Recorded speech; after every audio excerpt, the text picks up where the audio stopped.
Daily current news में आज का इम्पोर्टेंट पॉइंट है। असम की मोइदमस यूनेस्को की विश्व धरोहर सूची में शामिल।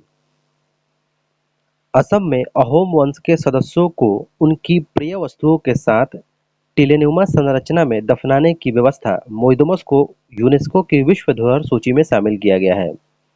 इसी के साथ मोइदमस इस सूची में जगह बनाने वाली पूर्वोत्तर भारत की पहली सांस्कृतिक संपत्ति बन गई है।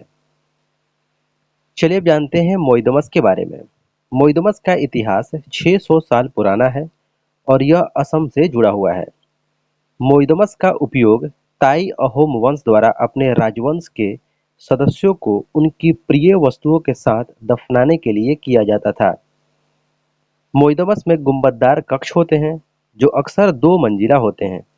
प्रवेश के लिए धनुषाकार मार्ग होता है। अर्धगोलाकार मिट्टी के टीलों के ऊपर ईंटों और मिट्टी की परतें बिछी हुई होती है। चलिए अब जानते हैं अहोम वंश के बारे में, जिसे अहोम साम्राज्य के नाम से भी जाना जाता है। एक राजवंश था जिसने पूर्वोत्तर भारत में वर्तमान असम के क्षेत्र पर लगभग 600 वर्षों तक शासन किया। 13वीं शताब्दी में स्थापित अहोम राजवंश ने एक शक्तिशाली साम्राज्य का उदय देखा, जिसने पड़ोसी क्षेत्रों पर अपना प्रभाव बढ़ाया। अहोम शासक अपनी मजबूत सैन्य रणनीतियों और गठबंधनों के लिए जाने जाते थे, जिससे उन्हें बाहरी आक्रमणों का विरोध करने और अपनी संप्रभुता बनाए रखने में मदद मिलती थी।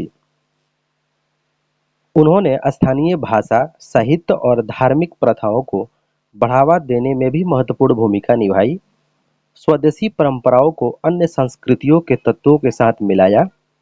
अहोम राजवंश ने असम के सामाजिक सांस्कृतिक ताने बाने पर एक अस्थायी प्रभाव छोड़ा, जिसकी विरासत आज भी इस क्षेत्र की समृद्ध विरासत, परंपराओं और रीति रिवाजों में दिखाई देती है। आज के लिए बस इतना ही। तब तक के लिए नमस्कार।